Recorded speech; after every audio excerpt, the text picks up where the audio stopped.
क्या आपने कभी सोचा है कि एक मिसाइल डील कैसे इंटरनेशनल पॉलिटिक्स को हिला सकती है? आज हम बात करेंगे एक ऐसी ही डील के बारे में जो पूरी दुनिया की नजरों में है।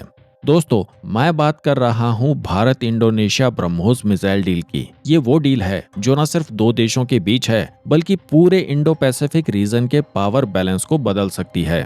ये एक बड़ा जियोपॉलिटिकल चेस गेम है जिसमें अमेरिका, रूस और चीन जैसे बड़े खिलाड़ी शामिल हैं। सबसे पहले आइए जानते हैं कि ये डील इतनी कंट्रोवर्शियल क्यों है। जैसा कि आप सभी जानते हैं कि ब्रह्मोस दुनिया की सबसे तेज सुपरसोनिक क्रूज मिसाइल है। ये मिसाइल 2.8 माक की स्पीड से ट्रेवल करती है, यानी कि साउंड की स्पीड से लगभग 3 गुना तेज।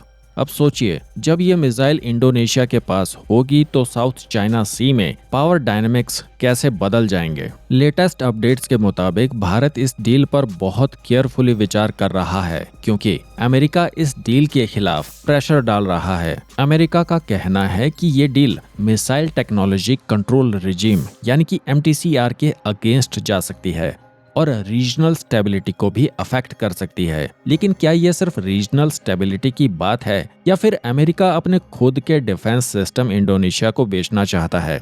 इसके अलावा अमेरिका ने इंडोनेशिया को चेतावनी दी है कि अगर वो ब्रह्मोस खरीदता है तो उसे कार्डसा के तहत सैंक्शंस का सामना करना पड़ सकता है।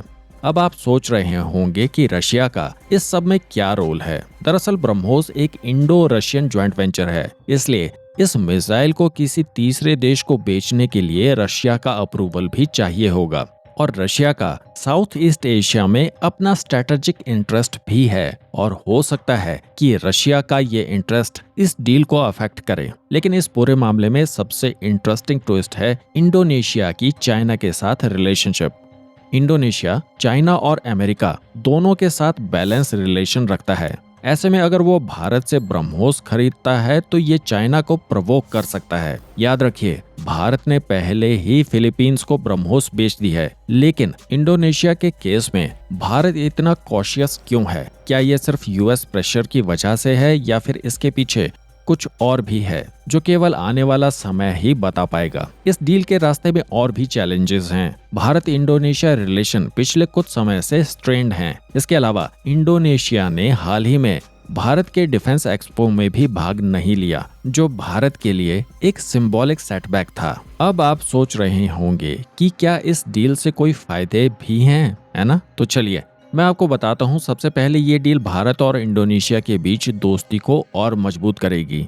दूसरा, हमारे डिफेंस एक्सपोर्ट बढ़ेंगे, जो हमारी इकोनॉमी के लिए एक बड़ा अच्छा बूस्ट होगा। और तीसरा, इससे पूरे इंडो पैसिफिक रीजन में भारत का दबदबा बढ़ेगा। क्या आपको नहीं लगता कि ये सब भारत के लिए बहुत फायदेमंद होगा? लेकिन दोस्तों, हर एक सिक्के के दो पहलू होते हैं। इस डील के कुछ रिस्क भी हैं। सबसे बड़ा रिस्क है अमेरिका का गुस्सा। वो कार्डसा नाम के कानून के तहत हम पर सैंक्शन लगा सकता है। फिर चाइना के साथ हमारे रिलेशन और भी टेंस हो सकते हैं।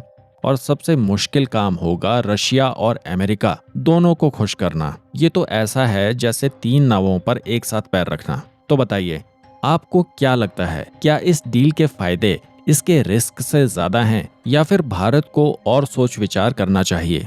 लेकिन अब सवाल ये उठता है कि अगर ये डील हो जाती है तो क्या होगा? इस केस में भारत का डिफेंस एक्सपोर्ट बढ़ेगा, इंडो पैसिफिक रीजन में हमारी पोजीशन स्ट्रांग होगी और इंडोनेशिया के साथ हमारे रिलेशन और भी मजबूत होंगे।